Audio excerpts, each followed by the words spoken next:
Sino-sino na mas mataas sa'yo at nagmamando? Wala naman kasi kaming narinig. Ikaw lang ang nandun.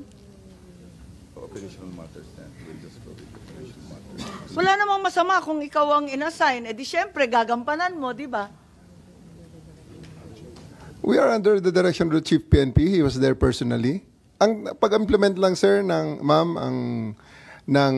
actual arrest ay ang aking ginawa, and I operated under that direction to ensure the proper service of the warrant, the observation of the law, protection of the arrested person, and ensuring his safe delivery sa kung saan man siya pinapadala sa akin. So simple lang. Was it a CIDG operation? Yes or no lang po? Para no, ma'am. That's a PNP operation. CIDG bahagi naman ng PNP, pero sa dinami-dami ng division, sa dinami-dami ng pangkat sa PNP, CIDG ang pinili ng Chief PNP na maglulunsad nito. Tama po ba? That is an operation, composite operation. That is an operation headed by a composite team of the PNP led by the director of the CIDG, ma'am. So, who gave the orders to have President Duterte transported to The Hague? Sino nagbigay sa'yo ng order? Sir, my order is to serve, the order that I received from the Chief of the Philippine National Police is to serve the warrant and ensure his delivery to the 250th wing, to the team that will deliver him to The Hague. On the nuances of the higher authorities, I may not be privy to that information. Okay. Hanggang doon lang sa 250. Sino nagpadala sa kanya sa aeroplano? Nagpasakay sa aeroplano? The order for me, sir, is to deliver him to the team that will deliver him to The Hague. And sinong team na yun? Na-establish naman natin, sir, that it is done by the Interpol. Interpol? Sinong Interpol doon? Sinong Interpol doon? Si Ambassador Lacanilaw? Si Lacanilaw o nag-order sa'yo na isakay sa aeroplano? Sir, I think we have already established. Yung order ko is for me to deliver him to the 250th wing and deliver him to the team. Okay, nandun na siya sa 250th wing. Ngayon, pinilit mo siyang ilabas. Nakita ko pa yung matanda, humawak sa lamisa. Ayaw siya magpadala sa'yo. Ayaw niyang sumakay sa aeroplano. Sino nag-order sa'yo na isakay sa aeroplano? Can I defer the questions, sir? The answer to the questions to the SOJ, considering that I have a team you of the are the one there. Wala si SOJ doon. Ikaw ang nagkarga sa kanya sa aeroplano. Kaya tinatanong kita, who gave you the order?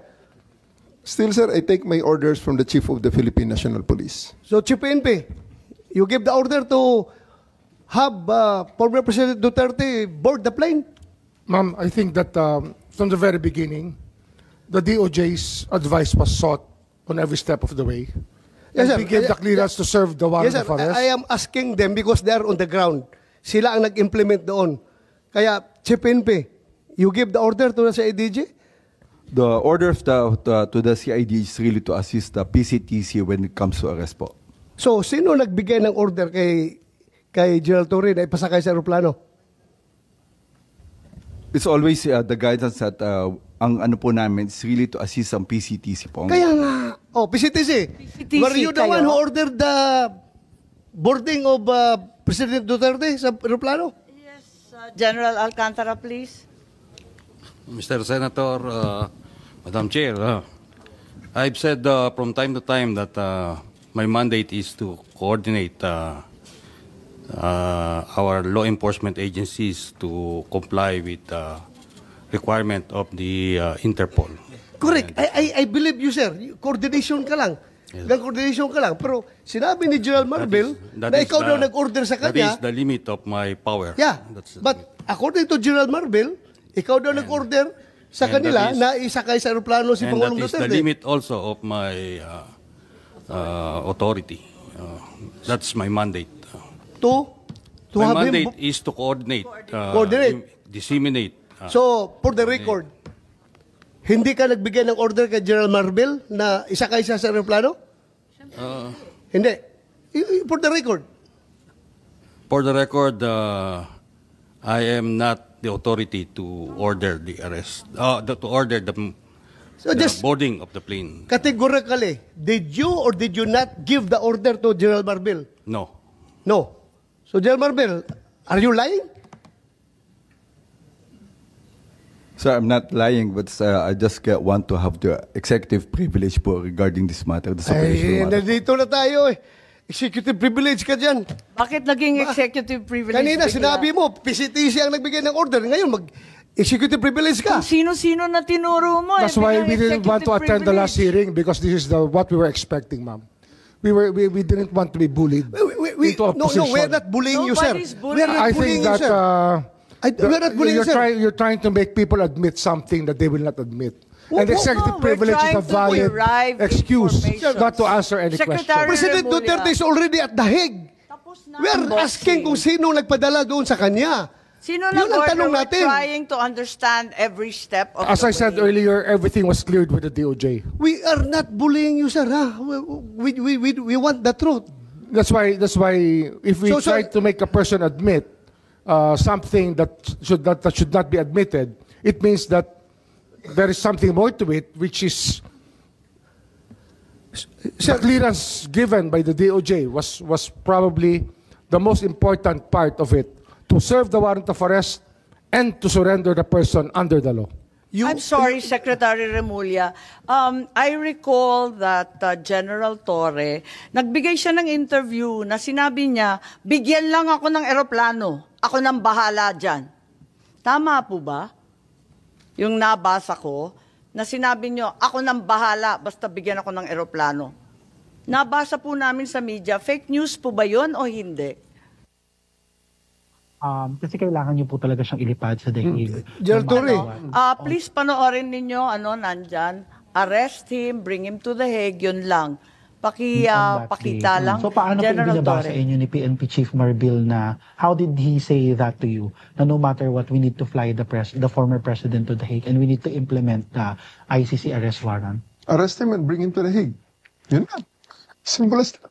Arrest him and bring him to the Hague. Sagot ko lang, sir, bigyan mo ko aeroplano. O di ayos. And then the rest, you planned everything. Matagal na yun eh. Ang plano na yan, matagal na yan. Hindi yan spur of the moment eh. Matagal na yan. And nagkataon lang na talagang yun, the opportunity arose. So Secretary Remulla, nagpa-interview na si General Torre. We're not bullying him. He voluntarily gave this interview. And like many of our countrymen, napanood namin. Sinabi niya na siya talaga.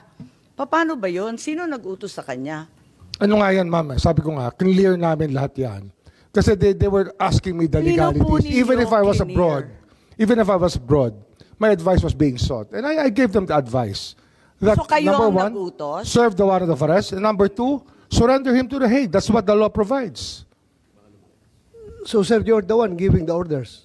Well, in some ways, because I gave them the legal basis for all the actions that happened. So you're the one giving the orders. If I have to be the one, then if I am the one No, sir. that is referred to, I will admit it. Kasi That I gave the clearances to number one, serve the warrant of arrest as I saw it, as I deemed fit, and number two, to fly him to the Hague to be surrendered under Section 17 of Republic Act 9851. Iba And kasi, then that is, I caused this through my brother, Yes, who sir. is the Secretary of the Interior and Local Government. sir, giving orders is different from giving clearance. Klaruhin natin ito. Well, Ang tinatanong ko is, sinong nag-utos? Because PNP is a uniform organization. Hindi yan gagalaw kung wala mag-uutos.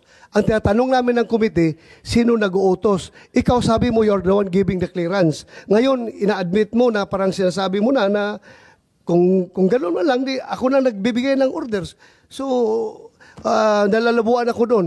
Kasi sabi mo, nagbibigay ka ng clearance sa kanila. Sa kanilang ginagawa. kasi Every step of the way. it's a crisis management time eh. Kailangan maklear lahat. Dapat